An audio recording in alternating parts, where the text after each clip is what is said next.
కేంద్ర బడ్జెట్లో రాష్ట్రానికి జరిగిన అన్యాయంపై తెలంగాణ శాసనసభలో చర్చ జరిగింది. ఈ సందర్భంగా సీఎం రేవంత్, బారాస ఎమ్మెల్యే కేటీఆర్ మధ్య మాటల యుద్ధం చోటు చేసుకుంది. అవగాహన రాహిత్యంతో కేటీఆర్ సభను తప్పుదోవ పట్టిస్తున్నారని రేవంత్ అన్నారు. కీలకమైన చర్చ జరుగుతున్నప్పుడు కేసీఆర్ ఎందుకు రాలేదని సీఎం ప్రశ్నించారు.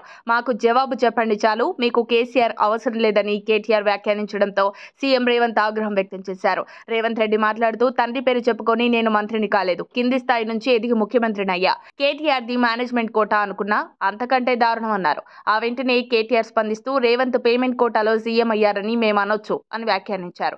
దానికి రేవంత్ మళ్లీ కౌంటర్ ఇస్తూ, పేమెంట్ కోటాలో సీఎంను కాలేదు, మొన్న బారాస నేతలు ఢిల్లీ వెళ్లి చీకట్లో మాట్లాడుకుని వచ్చారని వ్యాఖ్యానించారు.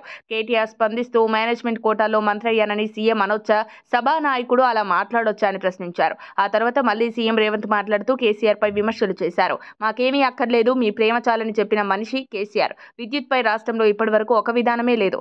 7 లక్షల కోట్ల అప్పు చేసి వెళ్లిపోయారు. బారాస 10 ఏళ్ల పాలనలో రాష్ట్రం దివాలా తీసింది. గత ప్రభుత్వ పరిపాలనలో విద్యుత్ వ్యవస్థ తీవ్రంగా దెబ్బతింది. మీరేం చేశారో చూశాకే ప్రజలు తీర్పిచ్చారు. బారాసాకు అసెంబ్లీలో వచ్చిన మెజార్టీ లోక్సభ ఎన్నికల్లో రాలేదు. లోక్సభలో గుండు సున్నా దక్కిన తీరు మారకుంటే ఎలా? ఇప్పటికైనా రాష్ట్ర ప్రజల హక్కుల కోసం మాట్లాడాలని కోరుతున్నానని సీఎం అన్నారు. ఆ తర్వాత కేటీఆర్ తన ప్రసంగాన్ని కొనసాగిస్తూ ప్రభుత్వం ప్రవేశపెట్టిన చర్చను సమర్థిస్తున్నట్లు తెలిపారు. విభజన సమయంలో తెలంగాణ హక్కుల కోసం ఎంతో పోరాడాం. మోదీ సర్కార్పై తెలంగాణ కోసం అనేక పోరాటాలు చేశాం. రాష్ట్ర హక్కులు ఎవరు హరించినా వారి మెడలు వంచుతాం. యాచిస్తే ఏమీ రాదు, శాసించి సాదుకోవాలి. ఢిల్లీ తత్వం ఇంతకాలానికి కాంగ్రెస్ కు బోధపడింది. భాజపాకు వ్యతిరేకంగా మాట్లాడుతుంటే మీకేమి ఇబ్బంది? కేంద్ర వివక్షను ఎండగట్టడంలో మేము సహకరిస్తాం. గతంలో కేంద్రం సాయం చేయకపోయినా ఎంతో అభివృద్ధి చేశాం. రేవంత్ రెడ్డి కష్టపడే ఈ స్థాయికి చేరుకున్నారు. చిన్న వయసులోనే సీఎం అయ్యారు. తెలంగాణ ప్రజల ప్రయోజనాల విషయంలో రాజీ లేదు. మా పార్టీ పుట్టిందే తెలంగాణ కోసం. మా పార్టీకి తెలంగాణ ప్రజల ప్రయోజనాలే పరమావధి. మా ఎజెండా తెలంగాణమే.